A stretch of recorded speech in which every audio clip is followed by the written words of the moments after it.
Hello students, today we will discuss atmospheric circulation and weather system, वायुमंडलीय परिसंचरण और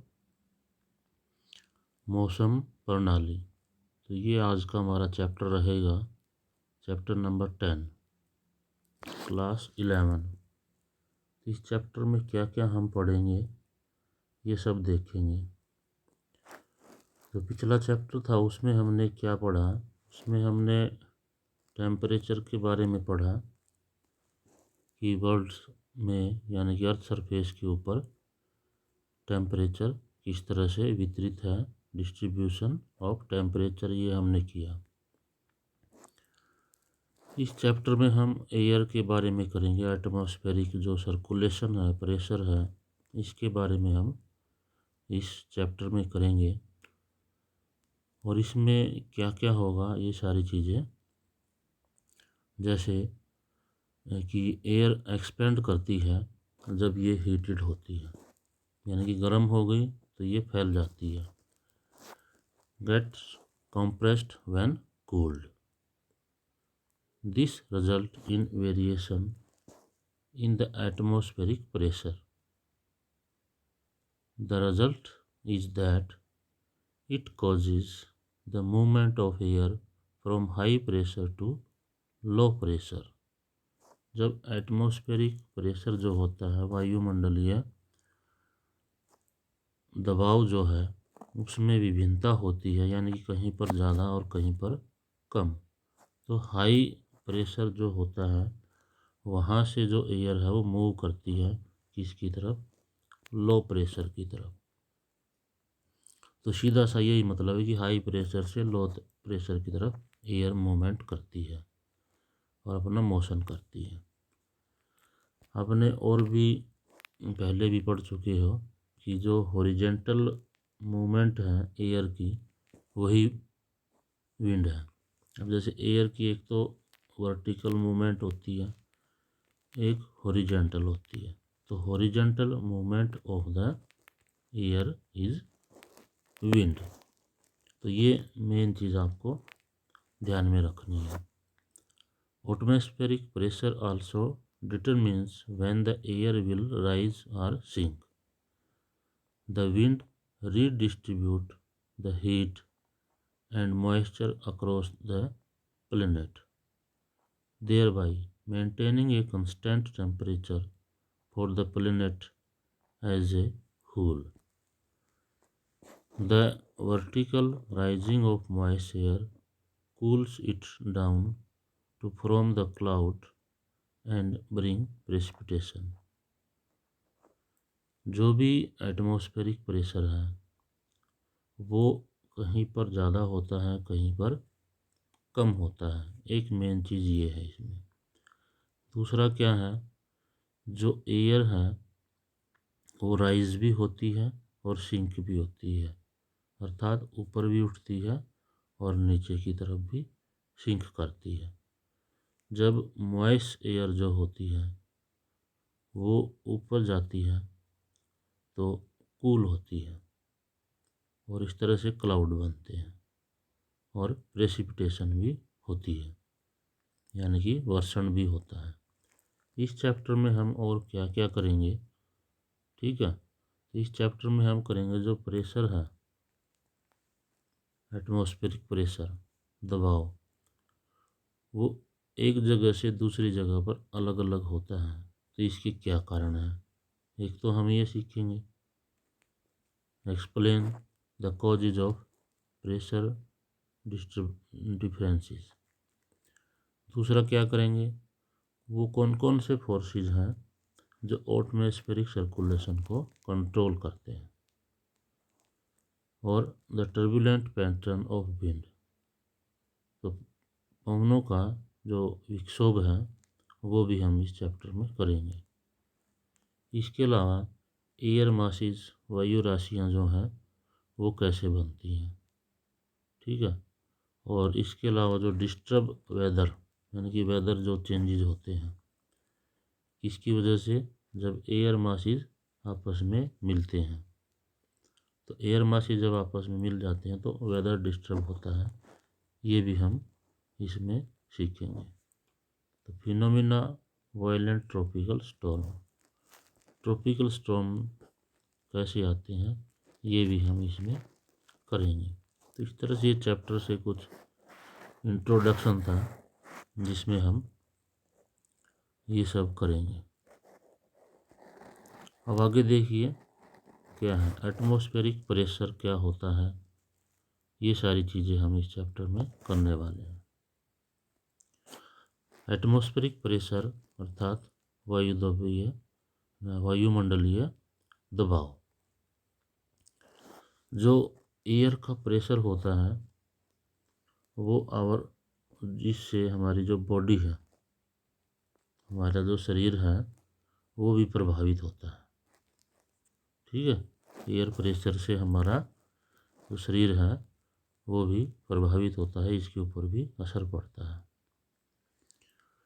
As one moves up, the air gets rarefied and one feels breathless, यानी कि ऊपर की ओर हम जाते हैं तो वायु क्या है वो विरल हो जाती है, फैल जाती है, हल्की होती है, तो जिसमें सांस लेने में हमें दिक्कत आती है।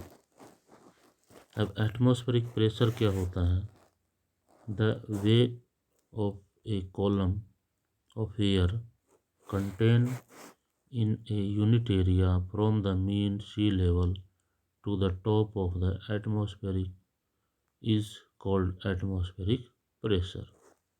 एटमॉस्फेयर जो है, ठीक है, इसमें जो वर्टिकल है, ठीक है, यानी कि ऊपर जो आपका एटमॉस्फेयर का टॉप है, नीचे मीन सी लेवल है, इस पे जो एयर का प्रेशर पड़ता है इसी को हम बोलते हैं एटमॉस्फेरिक प्रेशर, वायुमंडलीय दबाव। तो ये आपको मेन इसमें याद रखना है।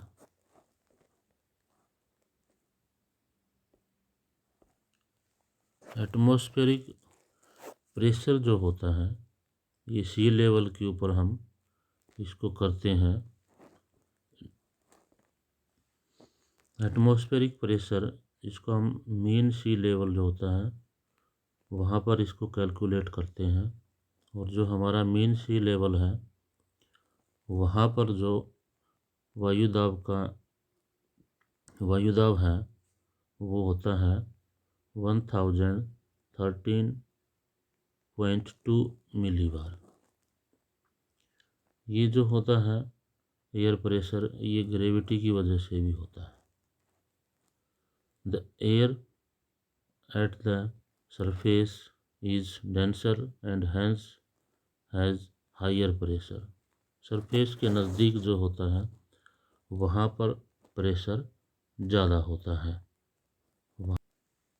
एयर प्रेशर जो है ये मेजर किया जाता है with the help of mercury barometer या एनीरॉयड बैरोमीटर से, यानी कि वायुदाब को मापने के लिए हम बैरोमीटर का यूज़ करते हैं। ये दो तरह की बैरोमीटर है, mercury and एनीरॉयड।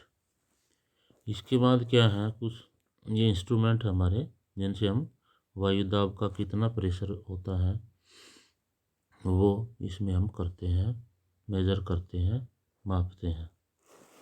Pressure decrease with height at any elevation, it varies from place to place and its variation is the primary cause of air motion, i.e. wind which move from high pressure area to low pressure। ये तो हम पहले भी बताया है कि height बढ़ती जाएगी, प्रेशर कम होता जाएगा, और एक जगह से दूसरी जगह पर वेरिएशन होता है इसमें, और जो वेरिएशन है एयर प्रेशर में इसकी वजह से ही जो आपकी एयर है उसमें मूवमेंट स्टार्ट होती है। तो हाई प्रेशर से लो प्रेशर की तरफ एयर की मूवमेंट होती है। आगे आता है जो एयर प्रेशर है, ठीक है, इसका हम वर्टिकल, हॉरिजॉन्टल, ये एक इसमें वेरिएशंस होते हैं, इनके बारे में हम करेंगे। तो सबसे पहले क्या है इसमें, वर्टिकल वेरिएशन ऑफ प्रेशर, वायु दाब का ऊर्ध्वाधर यानी कि ऊपर से नीचे इस तरह से इस वायु दाब में क्या अंतर है। तो जो आपका लोअर एटमॉस्फेयर होता है, नीचे वाला जिसमें हम रह रहे हैं, यहाँ पर जो प्रेशर होता है वो हाई होता है, लेकिन जो जो हम हाइट पर जाएंगे तो एयर प्रेशर है वो डिक्रीज होता जाएगा, कम होता जाएगा। तो इसका एक रेट है सामान्य रूप से कि हम 10 मीटर हाइट पर जाएंगे तो 1 मिलीमीटर 1 मिली बार एयर प्रेशर कम हो जाता है। लेकिन जो इसका रेट है वो हर जगह एक जैसा नहीं रहता कि 10 मीटर पे 1 मिली बार ही ये कम होगा। ये वेरी करता है हाइट के अनुसार, टेम्परेचर के अनुसार। ठीक है, तो ये इसमें हमने ध्यान रखना है। अभी एक टेबल देखिए आप, इसमें आपको सीधा क्लियर समझ में हो जाएगा। Standard pressure and temperature at selected level. तो इसमें ये क्या है, लेवल यानी कि जो हाइट है, सी लेवल पर 1000 के आसपास आपका प्रेशर होता है, टेम्परेचर 15 डिग्री के आसपास होता है।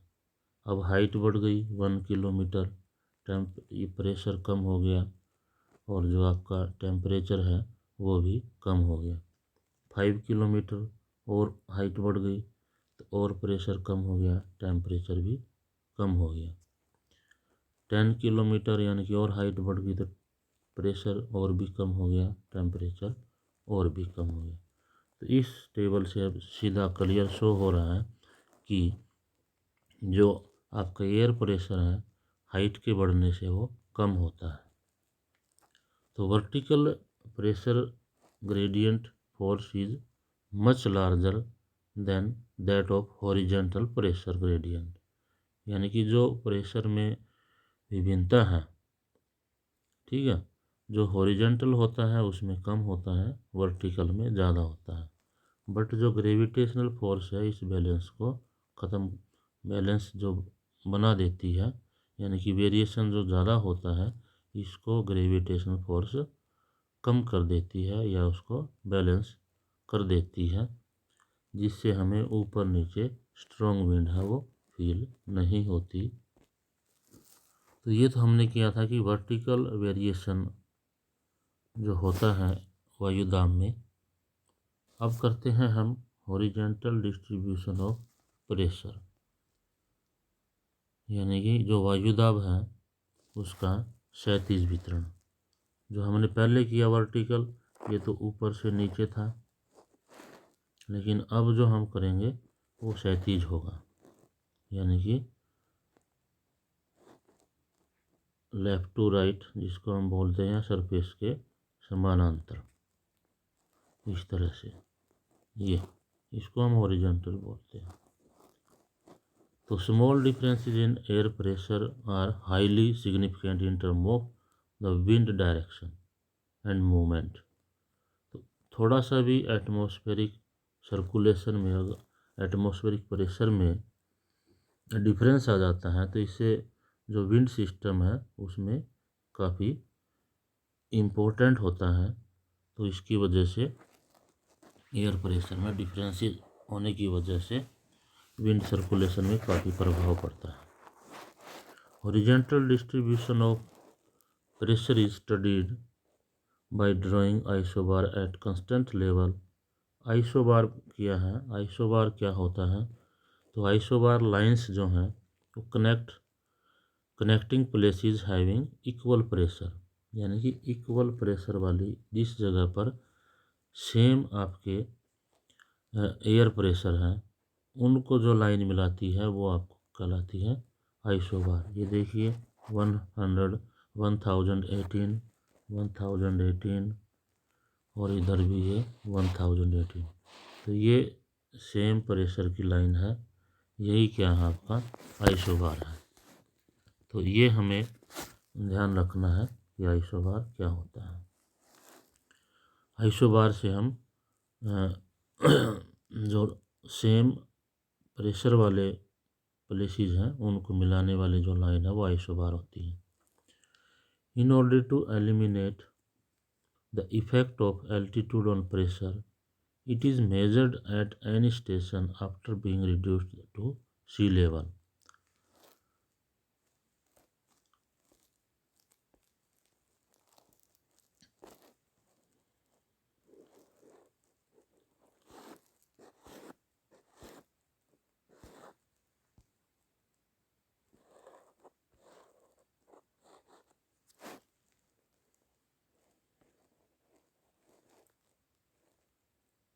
आगे देखिए इसमें the sea level pressure distribute is shown on weather map. Weather map पे भी हम इसको जिस तरह से ये शो कर रखे हैं तो वो वेदर मैप जो होता है उसके ऊपर भी हम इसको शो करते हैं। तो नीचे वेदर मैप भी है, उसमें ये शो दिखाया हुआ है और इसमें क्लियर हो रहा है कि जो आइसोबार हैं वो एयर प्रेशर सिस्टम को शो कर रहे हैं आइसोबार से। जो लो प्रेशर है वहाँ भी एक से ज़्यादा आपकी आइसोबार होती हैं और लो प्रेशर जो होता है वो सेंटर में होता है इनके, और जो हाई प्रेशर होता है वहाँ भी आइसोबार एक से ज़्यादा होती हैं और हाई प्रेशर सेंटर में होता है। ये देखिए आपका, ये आपका लो प्रेशर यानी कि इसके तरफ ही इस तरह से ये आइसोबार हैं और सेंटर में लो प्रेशर है। इस तरह से ये है सेंटर में हाई प्रेशर है। तो इस तरह से ये हम वर्टिकल और हॉरिजॉन्टल जो डिस्ट्रीब्यूशन है या वेरिएशन है वो हमने किया। थैंक यू बेटा।